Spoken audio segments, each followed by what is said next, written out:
There's always a point where it's like, do I want to look like a good mom or do I want to be a good mom? People think I'm going to be a bad mom, and therefore I'm going to be even lonelier in motherhood. That was mine. The beliefs that we develop or that we inherit from our traumas. Are they wrong? Are they right? That's a good question. I don't believe that envy is inherently bad. Yeah. I think that how you handle it and how you interact with it can be positive or negative. Envy and jealousy tell you what your core values are. Hi, my name is Shansei, and welcome to Selfish Parenting, the podcast that gives you permission to be, well, a little selfish while raising incredible children. This is where we are going to flip everything you've been told about parenting upside down. Have a seat, relax, and enjoy the show, y'all. Well, hello. Welcome back to Selfish Parenting. I am your host, Shansei, and I am so excited for today's podcast. You guys won't believe who I have here. I'll give you a second to guess. Clearly, you couldn't guess. You guys, on today's episode, I am excited to bring to you a licensed trauma therapist, one of my favorite content creators, someone who has spent so much time helping so many people heal from their traumas, helping a lot of us understand why we do what we do, and an award-winning author of Why Am I Like This?, one of my personal favorite books. I am so excited to have Campbell here today. Hello, Kobe. Welcome to Selfish Parenting. How are you doing? I'm good. I'm excited to be here. I'm even more excited to have you. I've been looking forward to this episode for a very long time. I've talked everyone's ear off about you being here because you really have been such an impactful person in so many people's lives that you haven't even met yet, mine included. So welcome to Selfish Parenting. How are you feeling? Good. I mean, I feel like we've connected so much online, and I deeply admire your work and your content and all the things. Okay, so I have like a quick story to tell you. Tell me. I got a house manager because of you. Period. I got a house manager because of you. Yeah, we poached her from the daycare. We said, "You happy here? Do you want to be in a home environment? You want to be a part of a family?" And she's so sweet. She's so kind. But like your content about moms taking care of themselves, about getting help, and about like all of that really helped me deal with some of my own limiting beliefs. Oh my gosh. And being like, oh my gosh, I need more help if I'm going to walk like the path I feel like God's called me to walk. And so I was like, I'm just going to do it and see. And she's been with us 4 months. And it's been, I mean, You literally are just like, at this point, I'm like, I think I'm going to have to bribe you because I don't think there's any number that's too much for that level of like just mental, emotional peace, rest. Like just what it does for your marriage. I'm like, we actually get to have the part of our marriage that existed before kids. oh my gosh. Because it's not like, oh, put the kids to sleep and then every single day we're doing laundry. And it's like, no, like when the kids go to sleep, the laundry's done. Yeah. The kitchen's clean. The clothes are folded and put away. The groceries are in the fridge. The car is cleaned out. It's like, she be shutting it down like a shop. And you're sitting here like, oh, I've also noticed the biggest difference for me. It's like, I like my husband more. Yes.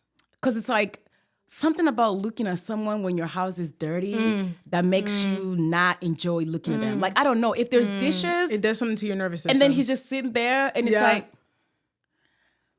And now I'm upset because you're not bothered. I'm bothered and it's not bothering you, but it should be bothering you. Because it's a bother.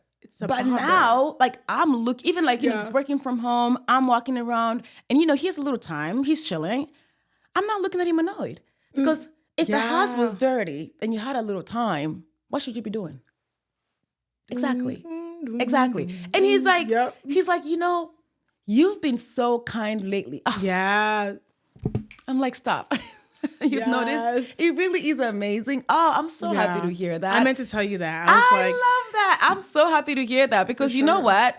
I think sometimes we get the backlash for doing something like this, But then people don't understand how we're seeing the benefits in the house to where it's like, Yes. you can give me all the backlash you want. I'm Yes, rested. like this is the life I have to live. Yeah. My mind, my body, my spirit, my Come family. on now. And also being able to just be around my kids without constantly processing what a mess it'll make. Oh my gosh. Like just playing with them, hanging out with them. Like You're nicer. the time with not going grocery shopping is time where I get to play Uno with my son. You know? Oh my gosh. Because let's face it, kids don't really care that you have to grocery shop. They don't care what you have to do. They just know, I wish you would have done this with me instead. Yes. And you aren't. Yeah. And for me, my daughter's on the spectrum. So a lot of our time, it's like we have to find specific things. Yeah. And it's like they like this instead and they like this instead. Like Yeah. our house manager, literally, I just give her a list of what she likes. It never runs out. Yeah. That pantry never runs out. It's just stocked. Yes. And I'm like, you don't get paid enough. You don't get paid enough. You need more. No, literally. She actually helped us. We don't even have a cleaner anymore because she was like, oh, I'm already cleaning as I go. The house is never dirty enough for like a deep clean anymore because she's doing it. I think that more people need to understand that like there is help available to you. But I feel like sometimes we think to ourselves like motherhood has to look a specific way to other people, regardless of what the cost is for my mental and emotional health. It's the other people part that a lot of us forget. Because even me, the biggest thing that will hold me back sometimes, especially like doing social media, it's like, oh, people already don't think you do enough. Now you need more help, And it's like, okay. Yeah. You know what? I do. Like admitting I need the help is always like, it's like, I know I need it. Yeah. But I have this thing that's sort of holding me back. It's like, well, people's opinions sometimes. Like, they're like, you can't handle. I've gotten people who say you can't handle your own kids. And it's like, well, the kids were never up for question. It was literally, it was just always the other things. And like, I love being a mom, but I don't love being a maid. I don't love being that. Right. I don't love being a maid. I don't love being a 24-hour cook. I don't love all the other part of it. I want to be able to be a mom. I want to enjoy my kids. I want to, have fun, laugh. Yeah. No one is laughing while cleaning toilets. I've never seen it. It's not a thing. Not once. And if my kids ever see me laugh because I'm always down cleaning a toilet, you know what I mean? Like it's not adding up for me. Yeah. And I'm really glad that at least I get to hear.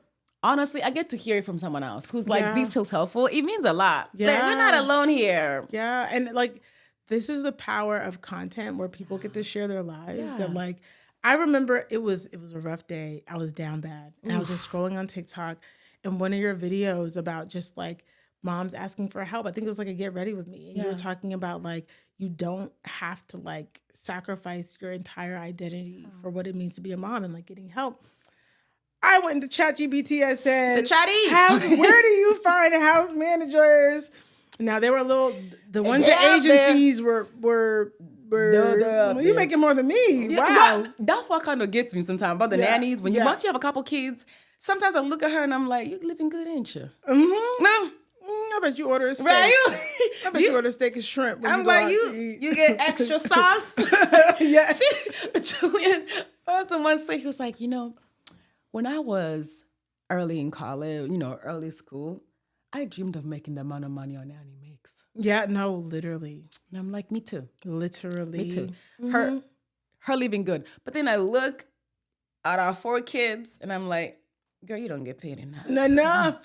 Like the way they draw you right. And I'm like, Yeah. But I also, something that I think people don't realize about outsourcing and what it's doing, in my opinion, it is putting value into the labor that women have been doing for years. It's not, because at least in my house, I think my husband even looks at it and goes, look at how much money we have to pay for someone to do the things that were just being done. Yep. And what people who complain or who judge people who outsource don't realize is, if you're a mom and you're already doing all these things, and now you get to hear people say, this is how much I pay for someone to do what I'm doing.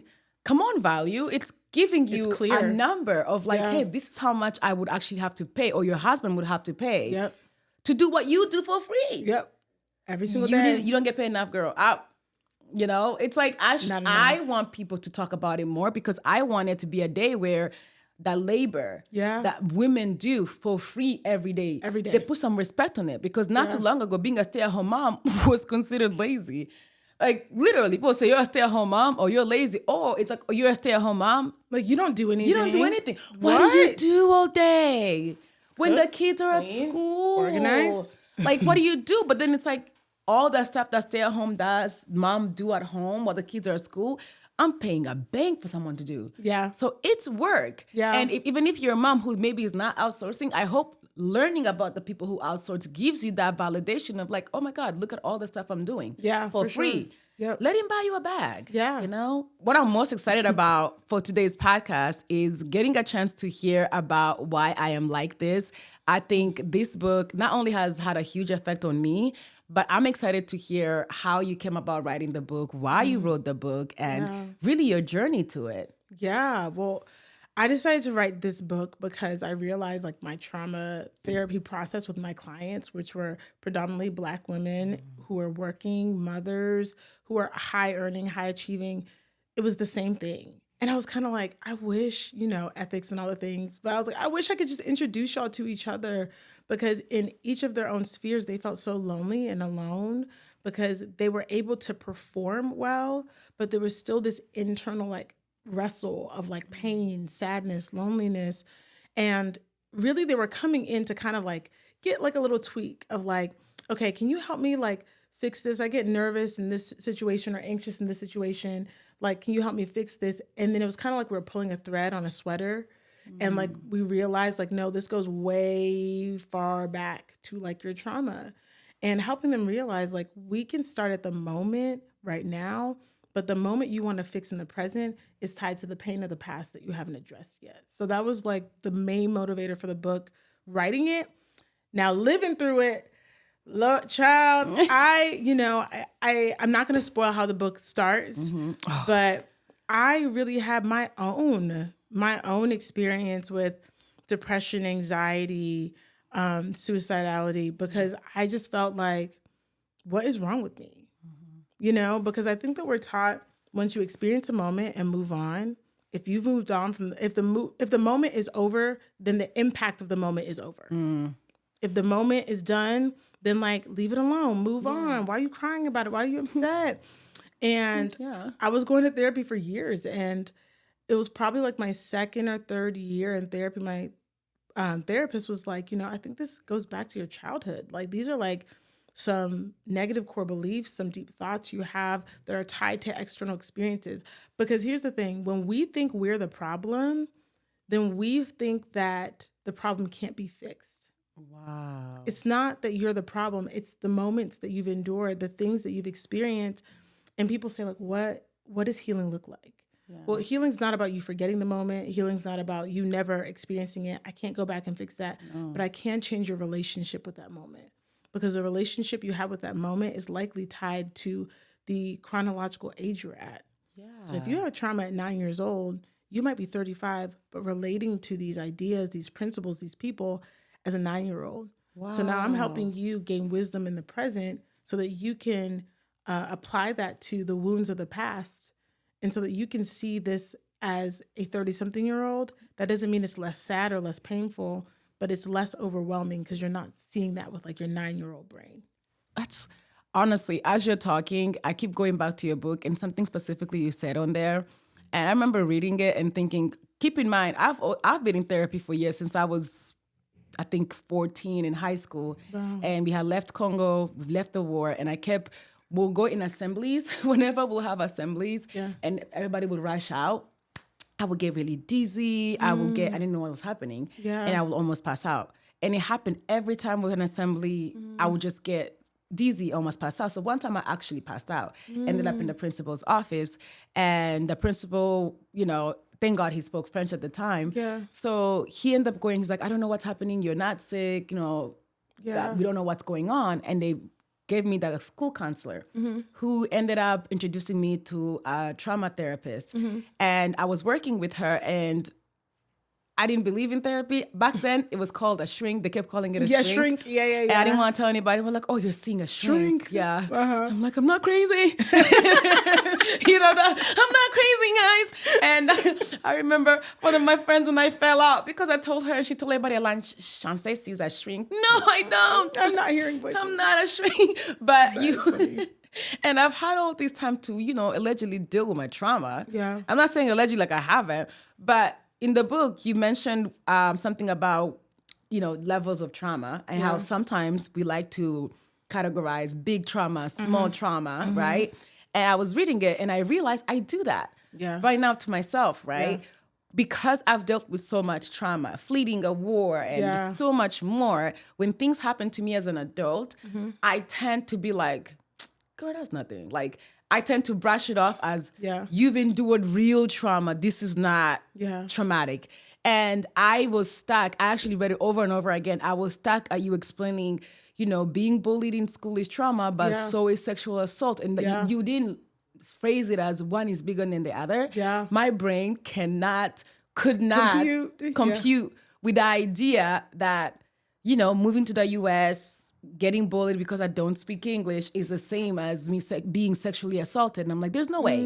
One is bigger. Yeah. But then it's like the response of my body responds the same way. Yeah. And I have such a hard time understanding that. I would love for you to just tell us how do you help somebody work through the idea of no such thing as big trauma versus small trauma, especially in the African community, or just people who have dealt with so much trauma to where they almost undermine other traumatic things that happen to them, so we never deal with them. Yeah, that's so true. Like, there is what we call the big T trauma is acute trauma, like the one moment that's like big, undeniable, and then the small trauma, which I call the pebbles, like the little like pebbles that just add up, and at some point they add up to the mass of like a boulder, right? Those are called chronic trauma, right? Grouped together, they're chronic trauma. So this is not just about like, oh, something hurts and so that's trauma. Because I think sometimes people are like, okay, you think something's trauma just because it hurt your feelings or whatever. No, it's not that. It's about the impact. And the reality is trauma is deeply personal and deeply contextual, which means that you are going to be affected by something in a way that maybe your sister won't, right? I've been affected by things that my twin sister doesn't remember, Wow. And so there's a reality that like we have to look at the impact instead of the incident. How did this impact you? Not like, oh, it wasn't that bad, or they didn't say this, or they didn't mean it. No, how did it impact you? Is it something that affects how you fundamentally see yourself, others, and the world around you? Then it's likely a traumatic event. And like one of the things that's so like, it's hard to get through for people who have had to demonstrate resilience for big moments is like the reality that they don't decide how things impact them. Yeah. You don't decide. Like if you stub your toe, you don't decide if the toe's broken or not. You can check on it and you can decide how to respond to it. I'm gonna decide my toe is not broken. Usually it's not broken. Like, it's not broken, right? Like, but that's kind of what happens. Imagine you stub your toe and it actually is broken. You just decide it's not. You know what's so funny? I've literally done that. Julian would we're talking about the toes. No, I twisted my ankle before a pageant event once, and I twisted my ankle, and Julian was my boyfriend, so he was like, "Yo, that don't look good." That don't look right. It's fine. Don't worry about it. I put on my heels. I kid you not, I put on my heels. I did my fashion show. I did my pageant walk. It like the pain, I kid you not, I didn't feel the pain. I don't know how to explain it. I just went, I did what I had to do. Yeah. When I was done and sat down, my entire ankle was swollen. We ended up going to the doctor. We're like, yeah. No, absolutely. You sprained that ankle. And I was like, are you sure? It wasn't sprained when I was walking. Yeah. They're like, no, you sprained it. Yes. Like just deciding to ignore what's there and just like, I'll carry on because it's been worse. Like, I've broken my knee before. Yeah. This is just an ankle. Yeah. That is, I think I literally use an example in the book about how like, it's like breaking your leg and then trying to run a marathon and saying that running a marathon is going to help you like with the broken leg. You might be able to, right? Our body is designed to be able to push through, but only in short bursts. Yeah. So you can survive a moment with that level of pain, but you cannot exist for the foreseeable future with that pain, which is why you push through for a moment, but it actually created long-term damage. Yeah. Like you had to heal for longer because you put more pressure on that thing and because you didn't treat it as if it was as wounding as it actually was. How do we treat it? How do you treat trauma that you've been pushing through for years? Ooh, Ooh-wee. An incredible trauma therapist, her name's Diane Langbird, says this, and it stuck with me. She said, trauma cannot be healed apart from being spoken about in safe spaces. I have people like, I'm like, oh, tell me about your childhood. They're like, why do we gotta talk about this? She said, cut the show. We're not talking about it. And they're like, why do we have to talk about this? I don't want to talk about that. Like, that doesn't matter. And it's not, why do we want to talk about that? The question I pose back to them is like, why are you so afraid to talk about it?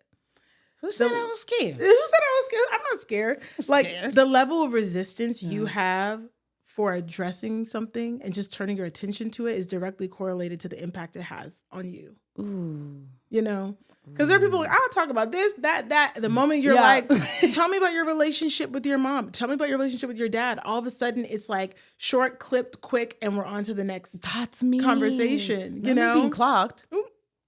That's so me. That's so me. And so like a first accessible step is to talk about it, but the qualifier is in safe places. Talking about trauma in places where it's not safe, where people do not have a fundamental understanding of trauma, where people are quick to dismiss, where people are quick to over-spiritualize, where people are quick to give you quick solutions, like that's actually going to cause more harm because it's going to open the door for shame and self-loathing because you're going to start thinking, I can fix this if I just decided to do better. Yeah. That's not how trauma works. It's a rewiring of the body. Your body has memorized and keeps replaying like a broken record the pain of a moment that is long gone. Oh, wow. So we start by like acclimating. Think about getting in a pool. Some people jump right in, and I have clients who are like, I want to heal, cannonball. Like, I'm jumping right in. Today. Right? And there's some people who are like, I can put my foot in. It's cold. And they're like slowly sinking into the water. Yeah. But like, we have to get acclimated to simply talking about things that are painful to actually get to a place where we can heal things that are painful. And I think that's really what this book is about, is like getting people acclimated with like reflecting and asking themselves questions about what really hurt instead of what pain do I think other people will validate. Yeah. Oh, see, that's tough. That's really tough, especially for coming in from an African household. Sure. Pain it's subjective. Yeah. Pain is subjective, to say the least. Even now, as a mom, I think I talked to I remember having a conversation with my own mom once, and I have my own kids now. I have my daughters. A lot of African families actually do this, where they will give one of their child or one of their kids to another aunt or another sibling to raise. I was one of those. When we moved to the U.S., my mom with her 13 kids, it was just too many kids for, honestly, the government to send in one area. So they basically told my mom she had to split us up. And some of the kids had to go with my aunt who didn't have as many kids. The goal was, obviously, we're refugees. They want to get us into a safe space as soon as possible. Yeah. Canada had a number of people they were accepting. Yeah. And the U.S. had a number of people. And unfortunately, my mom was like, we need my aunt. One of my other aunts had to give one daughter to my mom's younger sister. Yeah. And my mom had to give a child to my mom's younger sister. And my mom volunteered me. And she was like, and in her thought, she thought we're all going to be sitting in the same place, just live in different areas. Yeah. What she didn't realize is she was literally giving legal custody to her aunt, to her sister. Wow. So my mom, it was like, why me? I asked her, I was like, why me? And she was like, you were just the most resilient. I figured if anyone could handle it, it would be you, because you're the most outspoken. I was always the most outspoken, the most quote unquote combative. And she was just like, you can handle it. So, I was given to my aunt, who we had no idea they were going to raise us in 2 different countries, because my aunt ended up being sent in Utah, and my mom and my immediate family ended up being sent to Canada. Wow. So the first, mind you, I knew my aunt, but that's I know that lady. Yeah. I know that lady like that. So I was sent. We flew to New York. Next thing you know, I'm in Utah, a new country. I don't speak the language, with an aunt that's not my mom, but it's my legal guardian, and being called my mom. It was awful. And I didn't get to see my immediate family, my sisters, my mom, for another 1.5 years because we couldn't even figure out where they sent them. Wow. We didn't speak the language. So it took a while. So that was definitely something I was like, absolutely not. Wow. And I was so mad at my mom. And I remember talking to her as an adult. I'm like, I have kids now. Yeah. There is literally nothing you could do. Yeah. Nothing you could give me. Nothing you could say to make me give my daughter to someone for a certain amount of time. Yeah. But because in my head, it didn't compute. But then my mom was like, you've also not had to go through a war. Yeah. Lose everything, husband, all of it, and then have 12 kids looking out for you to save them. So you've never been put in a situation to make that sacrifice. Yeah. Right? And she's like, that's the pain I had to deal with. Like, you've never had to deal with that level of pain. So you essentially, you can't come to me about the pain you dealt with. Yeah. You know, being the child that was given.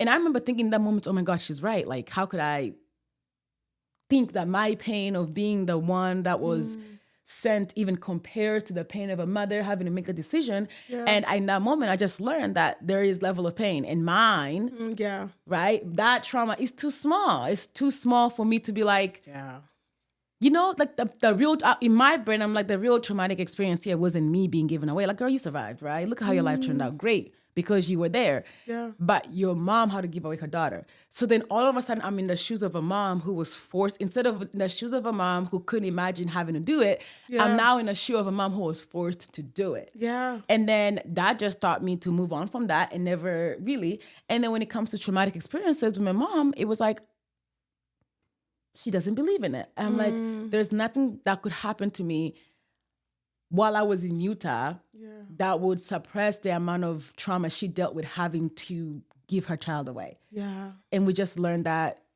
with an African mom, whatever they dealt with is way more than what I'm ever going to deal with. It's almost like we struggle with the reality of believing that two things can exist at the same time. Oh, yeah. That like, your mom absolutely experienced a trauma of being forced to give her children away. And at the same time, it was traumatic for the children to be given away. Yeah. You know, if it was traumatic for you to give the children, it was also traumatic for the children to be given away. Right. And like, I feel like sometimes families miss, especially African families, it's a moment of connection available that like, I can get to know you better by understanding how this affected you. And also you can get to know me better by knowing how this affected me. Yeah. Right. And trauma does not have to come with ill intent to be harmful. Ooh. Because there's a lot of like, I didn't mean to, it's not my fault, I had no choice. Yeah. Like that, we are in a very broken world. It just sucks, right? There's a reality that some people have no choice. Yeah. We bring our traumas into parenting because now, as a mom, I know that it comes from trauma. Yeah. I know that this belief definitely comes from something traumatic I experienced. Yeah. But that belief is still there. Yeah. Does that mean that belief essentially is, I don't want to say false, I don't even want to say wrong, but the beliefs that we develop or that we inherit from our traumas, what do we call those? Are they wrong? Are they right? That's a good question. So when we experience trauma, we usually have a maladaptive belief, which is a belief that is harmful, but helps us adapt to the context that we're in, right? A maladaptive belief might be, I might walk in here and you're on the phone texting because you're texting your husband, but my brain is telling me, oh, she doesn't even want me here. And so I get up and I leave, right? The maladaptive belief is this internal negative core belief about that becomes this lens through which I see the world, right? But this is such a good question because I need us all to understand not all beliefs that come from trauma are bad. Trauma can offer us wisdom. Right. And that's what the process of trauma therapy includes, is like kind of figuring out, okay, that belief is not harmful. That belief is actually wisdom. You just have a deeper wisdom because of the experiences that you've had. Oh. Right. And deeper wisdom should always lead to deeper empathy. Right. And so for you, there's probably like an empathizing with your children. Yeah. Now, I don't know, girl, but there can be an over empathizing, right? There can be a level of like, okay, I'm not giving them the independence that they need, right? They ain't going nowhere. They can sit right here. We live in the guest house in the back. Like there's a way that our trauma can teach us things. Yeah. It can give us a deep wisdom. It can give us an understanding. It can give us a discernment. Yeah. You know, like, I can spot from a mile away someone who feels lonely because so much of my trauma was tied to feeling lonely. Wow. Now I can center that on myself only and be like, everyone hates me, no one wants to be around me. Or I can notice when someone's lonely and, you know, text my new next door neighbor and say, hey, do you want something from Starbucks? And just bring her a coffee because they just moved in a couple weeks ago. you know? I love that. There's an opportunity for us to learn from our trauma. And I think that's actually, my brain is spinning because I'm like, I feel like you just touched on something, which is why so many people don't want to heal from trauma, is because they're like, no, I actually like kind of like some of the things that my trauma gave me. I do. Small, I do. It's small. Yeah. I think some people kind of like the grit, the wisdom, the discernment, the capacity to move, the mental, emotional, social agility. Oh yeah. Like they know how to adapt quickly. That is not a bad thing. That's what we call an adaptive belief. Like a positive way to show up in the space based on the experiences that you've had. Right? Good or bad. Yeah, good or bad. You can show up. Something negative, terrible can happen to you, and you can develop positive traits from that negative experience.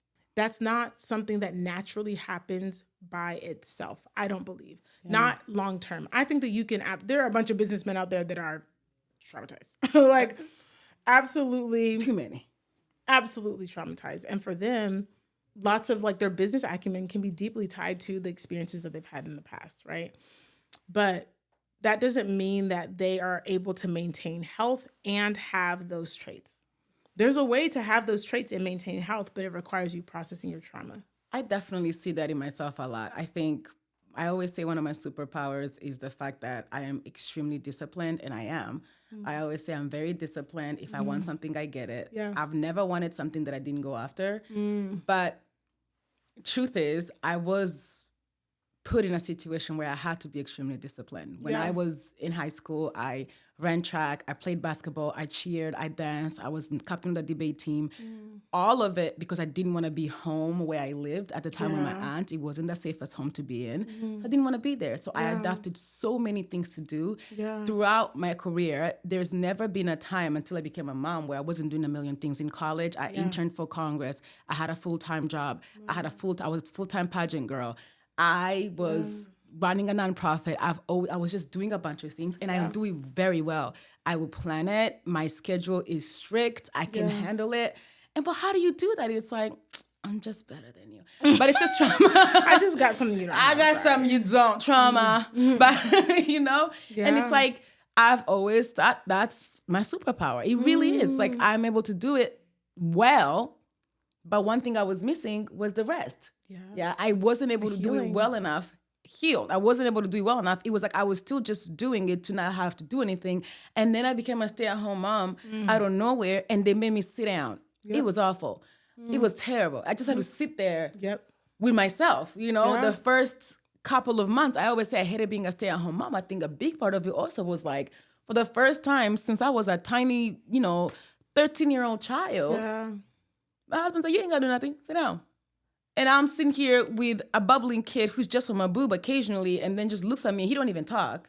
He just hanging out. And I'm looking at him, looking at me, looking at him, and I'm like, now what? Yeah. And now I'm having to talk to myself. Yeah. And I'm like, there's too much in there. There's so much in my head. There's so much, and usually all of that is put into something. All of that energy can be garnered into something. I hated it. I absolutely hated it. And I was, speaking to this therapist, and she was just like, I don't understand. Isn't this what you wanted? Because, I told my husband straight up, when I have kids, save up. I'm going to be home. Yeah. Okay? Save your money. I'm going to be home. Don't expect me to work after I've pooped a kid out. And, my husband's like, bet. So now he's working, and he's like, yo, you wanted me to work hard so you can do this. Why do you hate it? Yeah. And it was really hard to sit with that and realize, like, what I considered to be my superpower was also something that essentially I was using to mask all the different things that I didn't know how to deal with. Yeah. And I can't fully say that I've dealt with all of them and I've healed. Yeah. Which is like, my mom always asks me, she goes, chance le therapy. She's like, you've done therapy for years. Are you not healed? I'm like, the older generation, sometimes they kind of eat with this. They do. They do. Sometimes when do I get to the healing part? How long do you therapy before therapy is officially therapized? You have been healed. When do we get to the end, the healed part? How do we get there? Ooh, I don't think there's an end. Oh, see, that's too much. See, don't shoot the messenger. I don't think there's an end. So you're just I always think, healing? yes, but I think that you learn to enjoy the journey. Like the journey of like, and when I say end, I'm not saying you'll be in therapy forever. Okay, because I was going to say, that's a lot of money. It is. I think that the growth, the healing, that's forever, right? You're taking these skills and you're applying them, hopefully compounding them and walking and healing forever, right? And it's okay if it's this and this. I mean, True.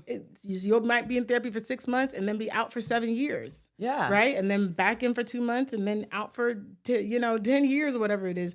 So you don't have to be in an office the entirety of the time. But healing is like, it's the journey of self-actualization. It's the journey of getting more and more accurate to your core identity over time. I've definitely noticed with each kid or with each thing that happens to me, and like I'll feel like after a certain amount, I go back to therapy and I'm like, oh, something shifted. Like I can feel a shift happening. Yep.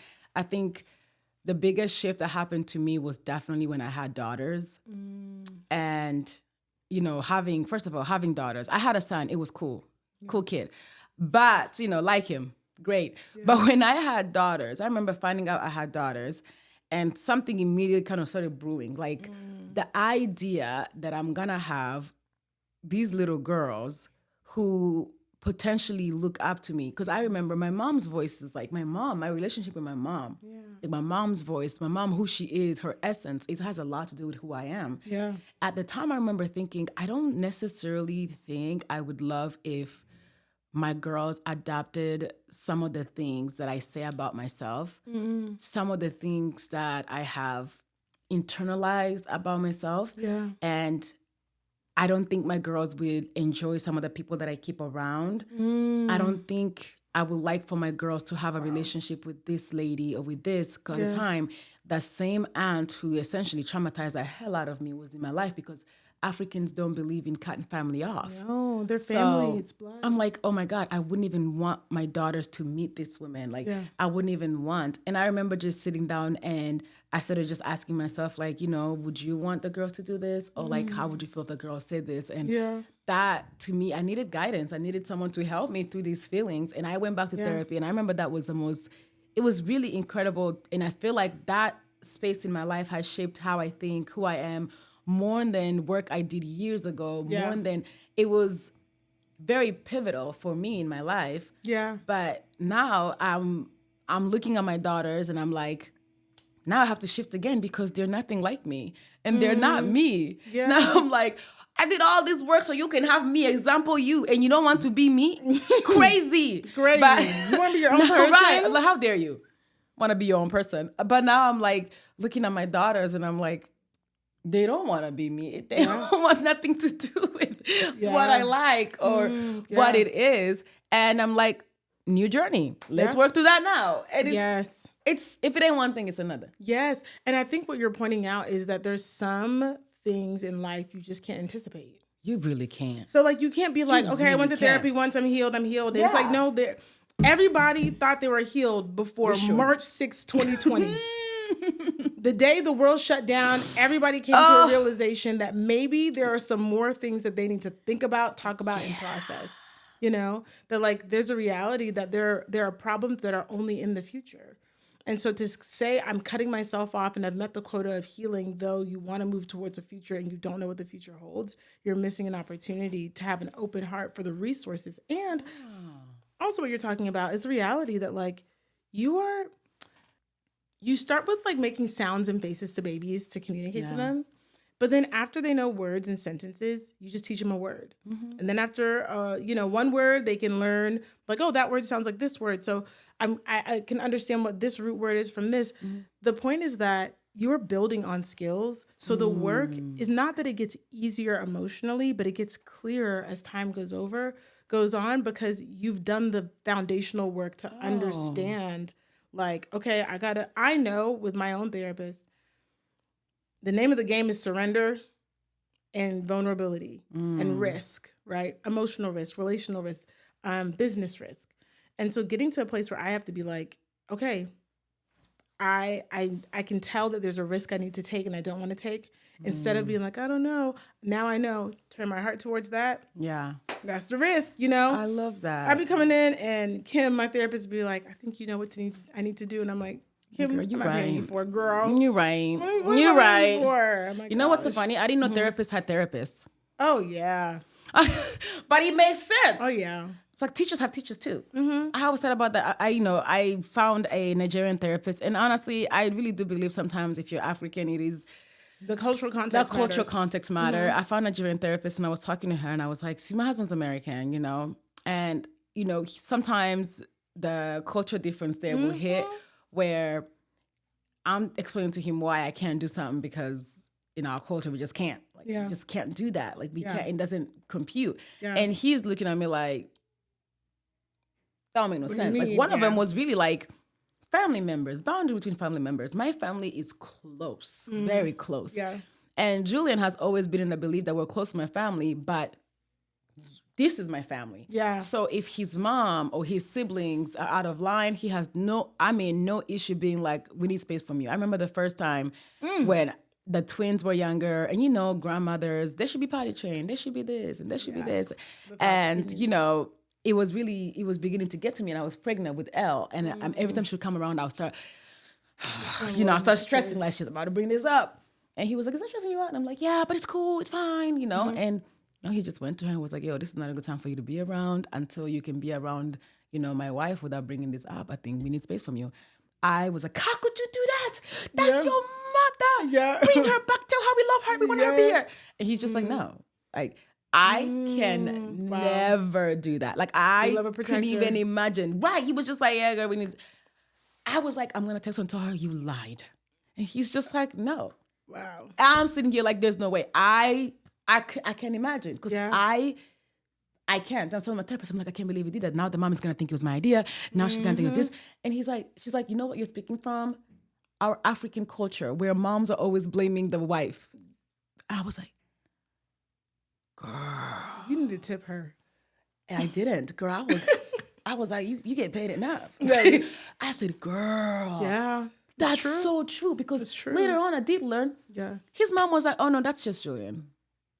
She knew that he's strict. It didn't carry the same level of offense. No. Yeah. It didn't carry the same level of offense. But to me, I was like, that's the worst thing you can tell a mother. Like, yeah, that's a middle finger. That's a middle finger to the bloodline. Right. Like, to me, I was panicking. And she's like, maybe that's just that relationship. And they do have that relationship. He's very much like, he's strict about his family. And the mom knows that. And she actually loves that. She's like, period. She's like, as he should be. And I'm like, she's going to hate me. Yeah. It's going to be my fault. And my therapist was like, well, how do you know? I'm like, what do you mean? That's how it is. It's always, it's always the wife. But she's like, you're speaking from an African POV. That's not how it's like. And I was shocked. Yes. African POV, I had no idea. Yeah. We live in the stories that we tell ourselves.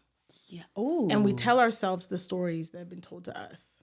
So we don't know something is different until we see that something can be different, right? Wow. Like, you had heard stories over and over and over again that there's always some floozy that comes in and marries and takes the son away, and takes the son away from the family, and he leaves the family business, and he's forsaken us, and she's a witch. She's always a witch and always a witch. What? And because you've been told that story so many times, you start telling yourself that same story. Yeah, and absolutely. So now you're interacting with the world through the lens of a story that you're afraid of living out. Absolutely. I don't want to be Nandoki. Yeah. I don't want to steal that woman's son.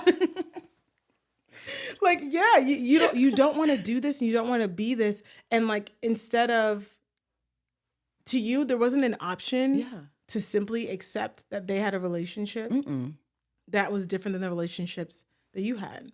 Right. And that's very similar to what trauma does. Trauma tells us there's only one story that can be told.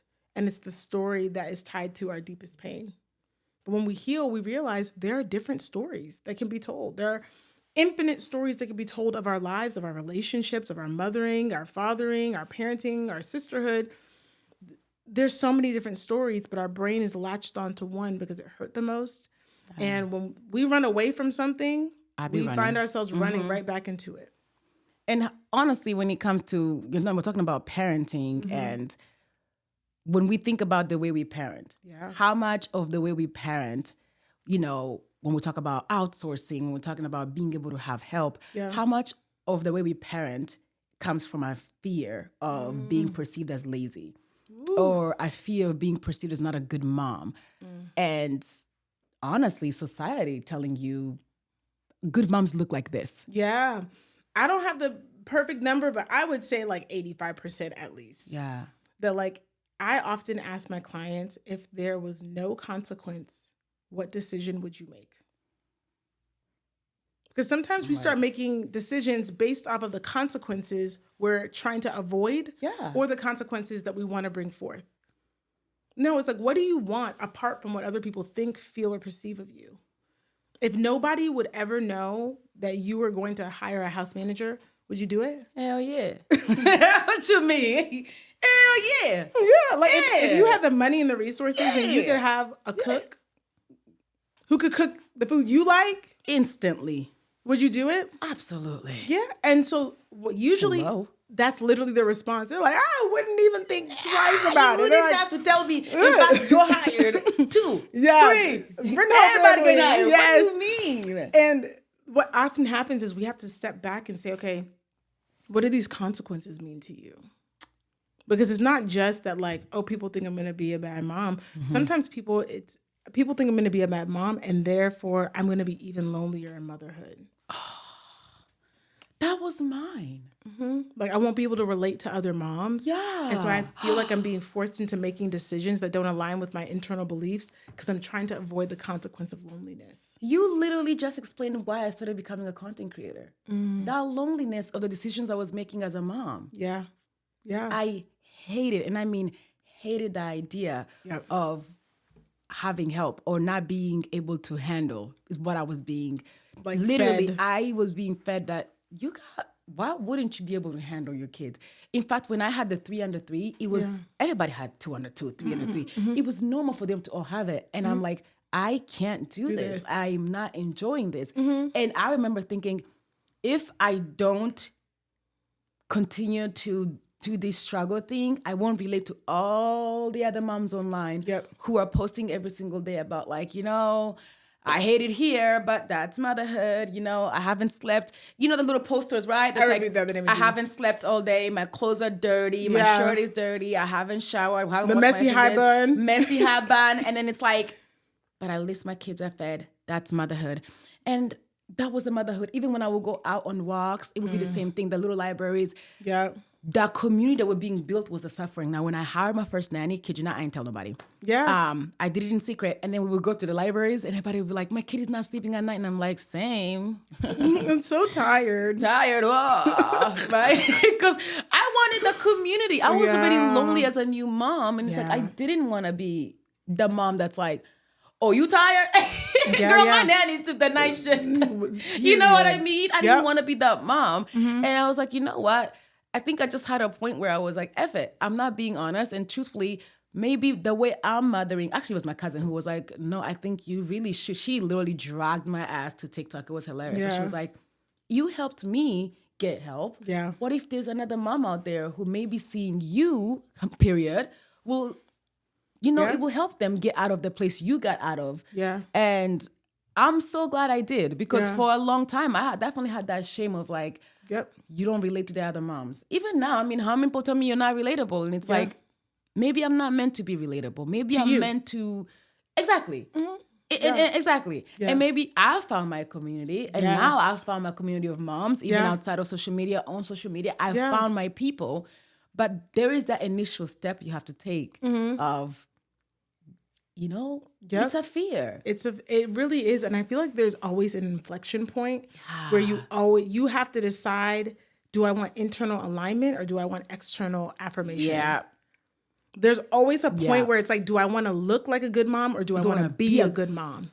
Oh my gosh. You know? And you know, I can 100% admit at one point, it was like, I just want to look like a good mom and good moms do this. Yep. It's like, if I'm not a good mom, oh well. But I do remember, and I think I'm really thankful that Julian and I will do this at a time where he'll just be like, you know, my parenting day was a 0 out of 10. You know what I'm saying? I didn't parent really well. Yeah. When I started lying to him about my parenting days when I was like, girl, what you doing? What did you do? Because I'd be like, yeah, like I had a, and I'm like, no, it was actually really not good. Like I was angry. Yeah. I was snapping. I was melting down. Yeah. Like I wasn't here. Yeah. And it's like, I don't know. I think the girls might have been like 1.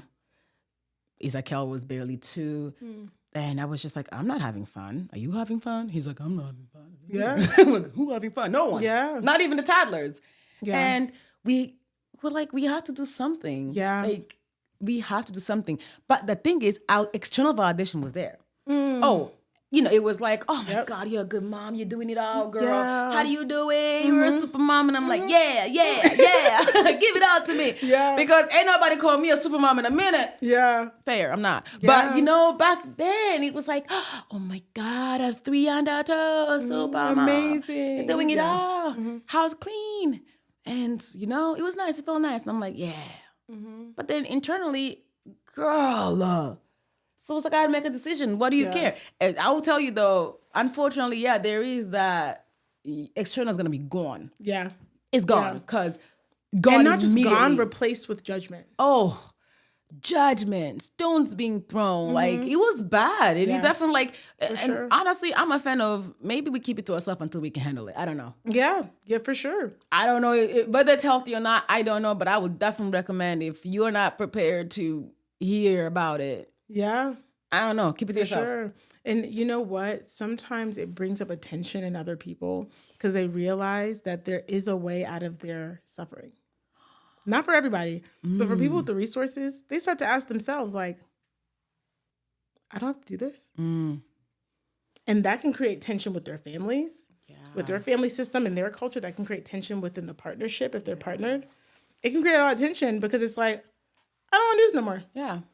And I see someone else living in freedom. Sometimes people can experience envy for people who are willing to make sacrifices or make hard decisions that they weren't willing to make. I don't believe that envy is inherently bad. Yeah. I think that how you handle it and how you interact with it can be positive or negative. Envy and jealousy tell you what your core values are. Wow. Because you see them externalized. And you are faced with the reality that there is an internal value that you're seeing outside of you that you don't have. And so there's a reality that you're like, this person has something I want. Now you have the option to talk about why they don't deserve it, or you have the option to get the resources to go get it yourself. I think that is, that's going to be something interesting for a lot of us to hear because it's interesting for me to hear. Yeah.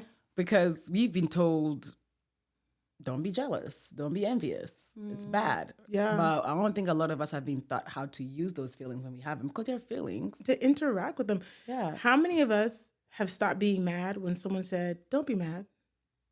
Jamais. Don't be mad. I'm madder. The mad has arrived. Like, why would you ask me such a stupid question? Don't be mad. Now I'm angrier. Now I'm pissed off. Right. I was just irritated. Now you took me. The mad has gone to the level of mads. What? Don't be mad. Now I have 3 more reasons to be mad. Yeah. There's a reality that our emotions are, first they're physiological responses. Okay. By the time you've been able to discern that somebody's mad, the hormones that are tied to them being upset and angry have already been released in their body. You can't stop it with words. You can manage it. You need to tell me that because you can manage it, but you can't stop it. Don't be mad. I'm already mad. Right. Now what? Don't be jealous. The person's already jealous. Now what? And so when in the therapy space, it's about destigmatizing it. Okay, like what do you see this person have that you don't have? Well, I just see that she has someone helping her and da-da-da-da. It's like, it sounds like you would really value help. Wow. Let's figure out how we can get you help. I can't like that. I can't force you to find a husband in 2 weeks or whatever, but find them. Let's figure out how to get you help. I like that.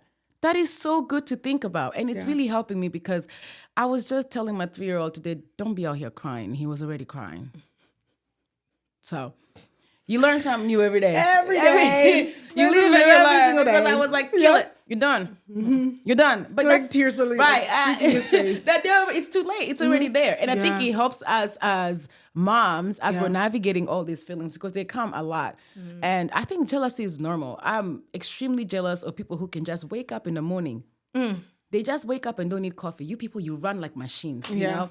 And I'm like, maybe I'm jealous because I need coffee in the morning. You know what I mean? But I've also learned, at least when I'm parenting, we struggle with connecting the things we think make us good moms versus the things that make us good moms. Yeah. Yeah. It's like, where is this checklist coming from that tells you, wow, who gave us this checklist? American propaganda. Like, who said and that makes a good mom, right? The one who stays home, that's a good mom. But then it's like, and this is so interesting. I saw a video this lady made, and I have to find her. But anyway, she was talking about how, essentially, she's like, with you, why do you get hate when you did the thing that America wants? America says get married, I got married. America says have kids, I gave y'all the kids. America says prioritize family, be a family person, I did. But it's like, well, if I did all the things in order that allegedly we're supposed to, why are y'all still mad at me for it? Yeah. So it's like when I'm doing the checklist, what is it? And it's realizing that the reason I'm not giving what they want, it's because I decided to also want to be happy while I have it. Yeah. Happiness was never part of this imaginary checklist they give moms. Yeah. So for us, it's like if you're a mom, if a mom is watching and maybe they're struggling with that push to start prioritizing themselves, is there any research that you can give them? Because some people love a good research, myself included. There's so much research. The one that has stuck out to me lately the most is there was a meta-analysis in 2023 done. It was over 300,000 mothers from over 74 different studies that spanned over 21 countries. And they studied, they measured psychological distress, so like anxiety, depression, panic attacks, all that. And then they also measured psychological health. So like being able to like be physically well, being able to connect to other people, experience joy. They found that there was a significant statistical difference between the health of children whose mothers were stressed out, anxious, and depressed, and moms who experienced a sense of joy, connectedness, and freedom. Wow. And so this study was, and what's crazy, it wasn't just that there was like a significant study like, oh yeah, it affects them. It was about the fact that it affects them and they're still trying to figure out how long it affects the kids. Wow. Like the health of the mother may affect the kids into adulthood. The mental, specifically the mental and emotional health, right? Wow. So what's interesting is they're talking about an emotional state, not external markers. Because that checklist is stay home with your kids, feed them all organic food, make your butter from home. Like there's this whole list of external things, but if that does not produce the internal state of peace and joy inside of you, you can do all the things and betray the reason why you're even trying to do all these things by leaving yourself in a position where you're affecting your child's social and emotional development. Wow. Like this, how this child relates to sadness and anger, how this child processes their emotions because they're watching you and experiencing you persist in stress and hardship. There's also a part of this that's modeling. What do you think they're going to do? Right. When they see hardship? Do you think they're going to look for a solution that brings them peace? Or do you think they're going to look for ways to push through every single time, even at the expense of their mental, emotional health? Wow. And it's insane listening to it as a mom because, you know, at some point in time, I too believed that if I cook the best meals and I only give him this and I give him no screen time and I do this and that's what makes me a good mom.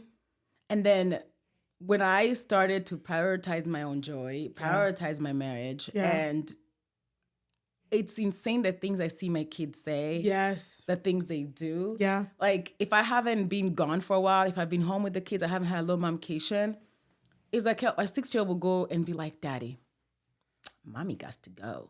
Because he's like, she's getting a little short with me. Yeah. This lady getting a little short with me. She's got to go. Yeah. She's got to go. And, you know, people talk about arguing or having disagreements in front of our kids. Yeah. I don't know what's the right way, but Julia and I will have a disagreement in front of them, you know? It's good modeling. It's like, we'll do it. We'll have a disagreement. We don't always agree. I mean, I don't think it's anything wrong with it. It's not like we're screaming at each other. We're just having a disagreement. Yeah. And we've seen our 6-year-old watch us kind of back and forth, and he trying to chime in. Not about you. Yeah. You don't know what you're chiming in about. But, I'll be like, I'm angry. I don't want to talk to this guy right now.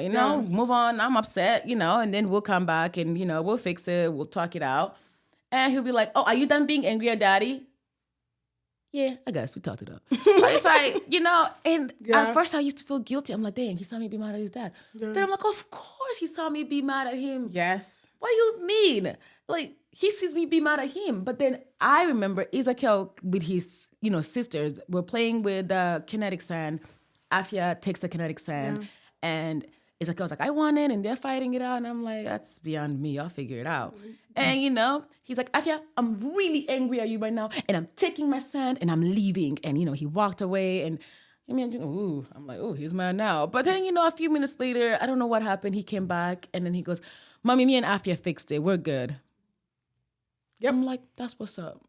And that's how what's up, And I'm like, yep. That's how we model healthy relationships. He looked at me, Jim was like, that's all you. Like, that's the shit you do. And, yeah, you're right. Because I will absolutely walk away and be like, you know what? I need a moment. Not right now. But, it was so small. Yeah. I'm like, oh, you see us do it. Yeah. Then you do it. And it's like the littlest things that we think are what I always thought was bad. Because I've always been told, don't fight in front of the kids. Like, don't fight in front of the kids. And I kind of internalize that. I'm like, oh, yeah, you shouldn't fight in front of the kids. But then I'm like, if I'm having a disagreement with a dude, bitch, I'm going to have a disagreement with him. Yeah. Yeah. Yeah. There's a difference between fighting and disagreeing. Absolutely. And kids don't know how to repair. Yeah. Like what we call a rupture, like a disagreement, a moment of distance between two people who are in loving relationship. Yeah. Kids need to know how to repair, right? That's something like me and Kyle are very similar. We will disagree with each other. Yeah. We don't scream. I'll be like, I don't agree. I don't like that. I may even say, that hurt my feelings. Yeah. Like when you did this or said this, that hurt my feelings, babe. I didn't like that. Yeah. And Kyle will say, I'm sorry. I really didn't mean to hurt your feelings. Now, sometimes when they be grabbing each other and going at it, we do have to get them to apologize. But for the most part, our kids will apologize to each other and to us on their own because they've watched it, right? Now think about for moms who were taught never argue in front of, your kid, or maybe they never saw people argue growing up, right? Yeah. And as they don't see people arguing growing up, now their brain tells them, if I make my husband upset, that's the end of the relationship. Oh my But what if taking care of yourself means making your partner upset for a short amount of time? You're not taking that leap. Now you're not taking that leap because you feel like you have to choose between you and the marriage. Wow. Because you feel like every disagreement is the beginning of the end. No, that's tough. Disagreements are part of healthy, loving, trusting relationships. Because no one's taught you the skills of how to do that. Now you're in a high-stakes situation. You got a newborn baby. You ain't showered in 3 days. You're exhausted. You're anxious. And you need help. But you're scared to ask for help because asking for help with your words feels in your heart like you're asking for a divorce. How do they navigate that? If someone's in that situation, how do you even approach it? Get a therapist. Get a therapist. Y'all gotta yap it out. But there's also a reality that we have to be, I think that mothers, women in general, have not been taught to be honest with ourselves about what we actually believe and what we actually think and feel, even when we know everyone around us disagrees. We've been taught to okay, if people don't disagree, just come fit into the room. You can have your own feelings, but just make sure you keep it over here on the side. No, it's okay to look someone in the eye that you love and say, I don't agree. I need help. And I don't need your permission to get that. That's not demure. It's not demure. It's not cutesy. Demure. It's not cutesy. No, but it's love for yourself. I definitely will say, especially coming from an African background, I'm considered very combative. I'm considered too out-talking. I have too many opinions. In fact, even now, there are people who literally will ask me, how does your husband feel about you being so opinionated? Opinionated? He knows what he married. He likes it here. Don't save him. He don't want to be saved. He's the one who got down on right. What do you mean? And I literally will get asked that almost every single day. They're like, Shansa, you have strong opinion. You have too many strong this. You have too many this. How about your husband? How does he feel? I'm like, first of all, have you met him? You think his opinions aren't as strong? Yeah. Second, honestly, to me, I understand the fight between wanting to be this soft and very gentle, and I fight it every day. And it's just, and that's what it is. They want to, the aesthetic of a gentle soul, sweet, loving wife. What are they called? Gosh, there's a name for it. But trad wife? A trad wife. You're submissive. I'm not gonna, why did I giggle when I asked that? Are you submissive? Sure. They're like, that's the aesthetic that, is pushed for you to be a good wife. Right now, it's like you have to be soft and submissive and a trad wife, and and I laughed because this lady once said, she was like, you dressed the part. You just could stop talking a little. I said, oh, you're right. But then he'll be bored, I want to bore the man. Oh my gosh. But how there are women, and don't get me wrong, if that's what makes you happy, that's what fills your heart. Yeah. That's the point, right? Yeah. That's the beauty of the world we are hopefully continue to live in, freedom. Yeah. But if you're feeling like the only way you could be a good wife or a good mom is if you portray these things and maybe they're not who you are and they come from a place of what society have put in us, what are the steps someone can take to start kind of breaking away from that and begin to embrace who they really are? Yeah, that's great. I would start with some introspection, like, what is the cost? What's the cost of this? What's the cost of me playing this role? Because sometimes people get so fixated on like the benefit of like, oh, people love me, my husband, the affirmation that they forget. Like, no, there's a cost to this. Yeah. But then also just simply expose yourself to mothers who mother differently than you. You don't have to agree with them, and you don't have to take on what they do, but just be around moms who mother differently and just observe. Like, some people are trying to make authoritative statements about how people mother, and they have never left a zip code before. Right. You know what I'm saying? Like, think about that. You would never lie. Like, you have never left the state. Yeah. And you're trying to tell people that the God's honest only way that someone should mother, and yet you don't know the context of motherhood. Like, my oldest has ADHD. Yeah. He's higher up on the spectrum of ADHD. He is like savant level, but for a lot of people, they don't realize that there's kind of like a Venn diagram between autism spectrum and ADHD. Yeah. And so for a little bit, we didn't know, right? Oh. So he's teetering on that line. And people had so many suggestions about how to parent him. We literally had to get to the point where just like, we're not doing that. Yo. And when we were too tired to say that, we just wouldn't let people come around. We're like, I'm sorry, you're not coming over to the house. I'll meet you out though. That's where I am. Yeah. That's where I am. People ask me all the time, like, how is it like having daughters on the spectrum as an African person? Because, a lot of African people don't even believe it's a thing. Pray about it. Yeah. People pray. And, with my twins, and when we found out when they were maybe 3 years old, even younger. And honestly, I say the moment I knew my girls were different was when they quit breastfeeding. My girls were about just shy of 2 years old. And at the time, they were breastfeeding in the morning. For 30 minutes when they wake up, I'll get them, tend them, feed, and in the evening for bedtime. That was their bedtime, nighttime routine. Yeah. One morning, I woke up, I put the girls on the boob. I kid you not, both of them just pushed the boob away. They were just like, nah. I said, what's going on with y'all? I'm like, maybe their dad gave them a bottle before leaving for work, which he's never does that, but I was like, maybe he did. I tried again and again, nothing happened. Okay, cool. We went downstairs, had breakfast. Yeah. I tried for nap time, nothing. We had, kid you not, and it would be the same thing every time. Wow. They'll come to the boob, I'll take the boob, they'll push it away. I'll try each other. I started panicking by bedtime. I call my husband, like, your daughters are dying. Yeah. They're on their deathbed. They're sick. And he's like, they won't drink. Right. I'm like, they're sick. Yeah. And he's like, call the pediatrician. I call her. She's like, so they haven't eaten a day because it's the next morning. Yeah. I'm like, they haven't eaten a day. She's like, oh no, like, are they peeing? I was like, they're eating food, girl, but they haven't breastfed. Yeah. And she's like, oh, they're fine. Yeah. I'm like, no, you don't understand. Like, and I'm hysterically crying. Yeah. I'm like, they just stopped. Like, like that, out of nowhere. The decision was made. I mean, they said, hey, you done? I'm done. You done? Cool. Yeah. And it was a wrap. Yeah. And they just stopped. And I remember, I'm like, that's not typical. Yeah, there are whole courses, books about how to win. Yeah. And people fight. And I dealt with that with my last. He didn't stop until damn near he was 3. And I was like, this is not typical. This is not typical at all. Yeah. And I talked to the pediatrician. She was like, honey, they just stopped. Thank God. Be grateful for your blessing, because most kids struggle to stop. For the first 3 weeks, I kept pumping, thinking they'll come back. But that was it. They were done. They weren't looking at it. They weren't going from it. Yeah. And it was like the little characteristics I started noticing over time was like, they're very decisive. Yeah. It's like, when I'm done, I'm done. Yeah.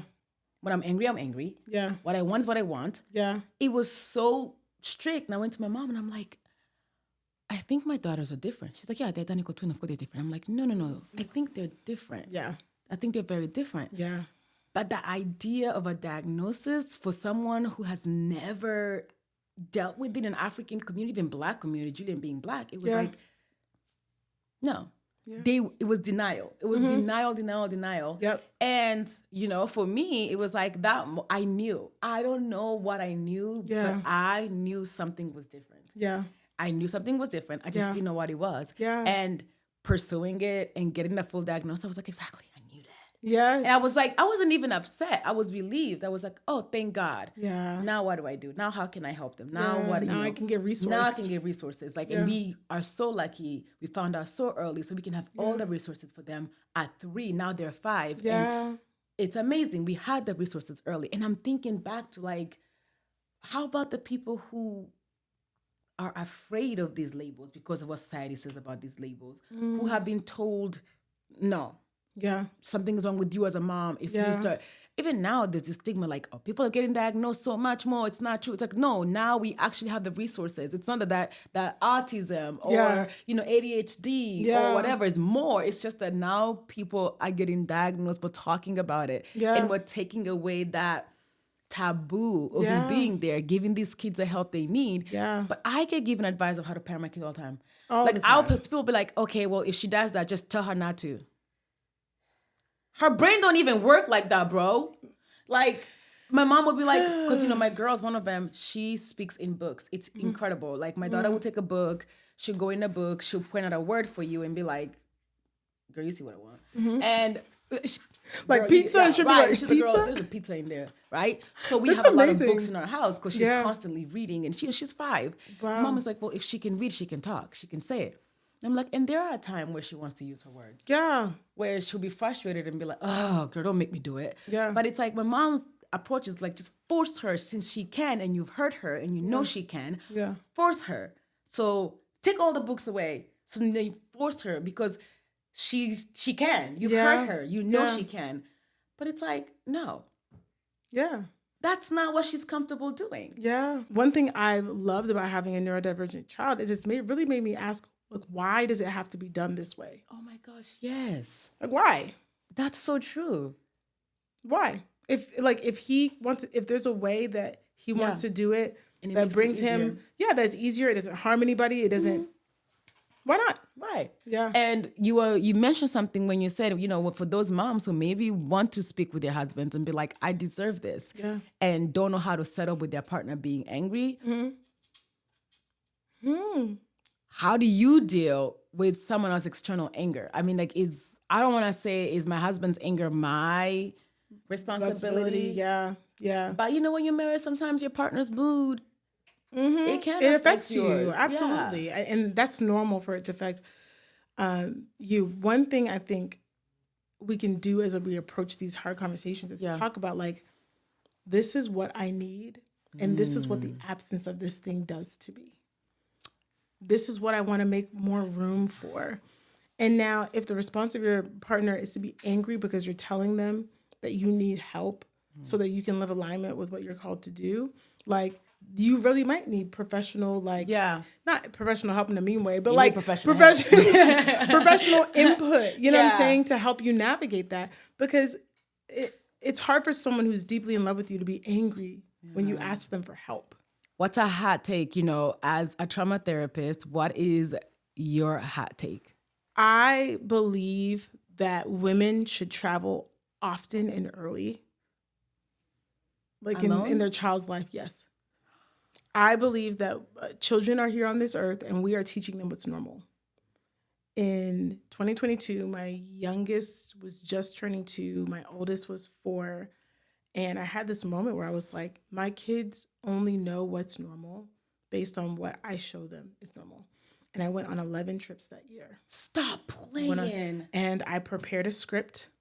I prepared like a mommy's going on a trip. And I like the first 2 trips, I was like, oh, mommy has to work. I was like, no, mommy's going to go take a break and have some fun. I went hotels here in Charlotte. I love this. And I told them I went to Dominican Republic twice, Mexico 3 times. I was gone. Playing. This is so good. That was the year I went to Ghana. A friend who just had a baby who's like struggling with even the idea of traveling. Yeah. Well, I think that there is a reality that, again, we're teaching our kids what's normal. Yeah. So my kids now, Mommy, are you going on a trip? Period. Have so much fun. Yes. Can you send us a picture? So now I do a thing where I bring them a stuffy. Yeah. Every place I go, whether it's the airport, whatever it is, I bring them a stuffy. They're excited. They love for me to leave. It gave Kyle the opportunity to build his skills. Some dads are like, I don't know. Well, here's your crash course. Yeah. Right? But then also it helped me remember that I can be a healthy partner, a healthy mom, and take care of myself. Absolutely. Yeah. Get out there. And it also taught me my kids are okay without me, which in some ways was kind of an ego blow. Because I didn't realize how much I wanted my kids to be terrible. I wanted my kids to be like, mommy. Girl, I walked in the door, they'd be like, hey, girl. Oh, hey, mom. But the kids then learn how to really miss you. Yeah. Instead of it just like mommy's now like a binky, a blankie. Yeah. You know what I'm saying? And I'm talking about, a little bit older, obviously, when the baby's an infant. You should be there. Right. But like, don't leave the kids alone, girl. But there is a reality that my kids, like when they say I miss you, it means something different now. Yeah. Because like, I know that they're like, Mommy, I really missed you on this trip. Yeah. Can you show me and now it's become a way that I can like teach them about the world. Oh my God, connection. Mm-hmm. I'm like, they're like, is that a mountain? Is that a mountain in Mexico? Where is that? Were you? And then we went on our first international trip together. Because they were like, Mommy, can we go to Mexico with you? That's amazing. Yeah, buddy, let's plan it. So we went to Mexico together and they loved it. But there's just this reality that they like love me they love me, period. But they love me when I'm most me. I want some homework, If a mom is listening and maybe they haven't had an opportunity to read your book, but there are some things they can do right now to maybe help them start their healing journey. Yeah. Obviously, pick up your book. But what else would you tell them? What are some maybe 3 things you can tell them? A little homework, if we may. Ooh, I have a golden question I ask my clients. I created a couple years ago. What is a pattern that you want to break but just can't? And then, if you could never engage in this pattern again, what emotion would you have to feel? Oh, that's tough. And like tie it to your motherhood. Like what's a pattern in motherhood that you like need to break? You feel like I need to break this, I want to break this, but I just can't. For some of us, it's I need to ask for help. Yeah. And I keep holding everything in and just burning out, but I need to ask for help. Okay, if you could never not ask for help, how would you feel if literally you had to ask for help every time you needed help? Sometimes it's shame. Sometimes it's embarrassment. Sometimes it's, you know what I mean? So that's your homework. Oh, that's tough. Because now I'm thinking, I'm like, dang, I had 1 or 2. I have 1 or 2. 3. I definitely have 1 or 2. For me, it's just when things don't go my way. It doesn't bode well with me. Chance's world it's tough. When things don't go my way, it's tough. So I definitely think I'm gonna have a little bit of a hard time with this homework. I'm not gonna hold you. That's a hard one. But then we're moms, and we tend to put ourselves last sometimes. Not me, girl. I'm a little selfish, but it's okay. Said no. Y'all put yourself last. I put myself first. Not me. I ain't gonna do all that. See, I ain't gonna handle all that. But I wanna just take a moment to not only just thank you, but to just look at the impact that you've had on people you don't even know.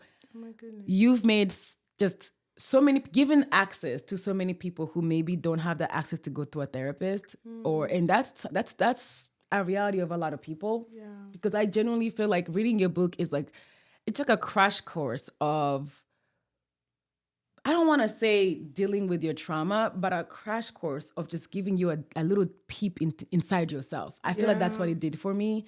It made me sit with a lot of things that even I've dealt with, and Julian is currently reading it as well, but it's like, it helped me even understand him a little bit better. Yeah. Just coming from a place of like, I felt like I've had so much trauma and he's had this like absolutely non-existent traumatic childhood. I'm like, I'm a 2-parent household, you good. Like, sir, please. But it's like, having more empathy. Having more empathy towards other people. To me, it's like having more empathy towards people who maybe haven't dealt with the same trauma as me and realizing that, like trauma is trauma. Yeah. Doesn't have to be big. Yeah. I think that's incredible work. That your book is amazing. Your work on social media is amazing. Thank you. Do you know how many people... anytime I see your video and you're yapping it up about something, I'm like, there it is. That's what I was thinking, but I couldn't. Like, you put things to words that we struggle to put to words sometimes. Maybe it's like you're feeling something and you can't find the words to describe what you're feeling. Yeah. You've done that for a lot of us. You've given us access to healing. You've given us access to, honestly, quick. I know it sounds weird, but sometimes you do need that quick 30-second, 30-minute thought. Yeah. And that will sit with you, a question you ask that will sit with you for a while, that will kind of just start trickling down to all these other things. And that's huge. And that's a big deal for many people who don't have access to therapy. And your work is amazing. We are so, and I mean so lucky that we got to have you here today. I don't think you understand. I was so excited and I'm just so thankful that you're here. Your work is incredible. And I just know so many people are going to get a little bit more than they thought. Okay. And I'm glad they are. I'm forever grateful for the opportunity to just have social media and have connections, and be able to connect with people from different walks of life. Yeah. And truly, thank you so much. And for those who are watching, thank you so much for watching. Thank you for being here. Definitely find Kobe online. We'll share her social media. If you haven't read the book, what are you waiting for? And really leave in the comments other things that you think you want her to answer. She's on social media, girl, and she responds to comments, thankfully, okay? Yes, I do. We'll be having questions over there. And really, don't forget to just take care of yourself. Yeah. And if you're new to Selfish Parenting, listen to all of our other episodes. We're happy you're here. I am Shanse Hindir-lane, your host. And thank you for watching. Until next time. Thank you.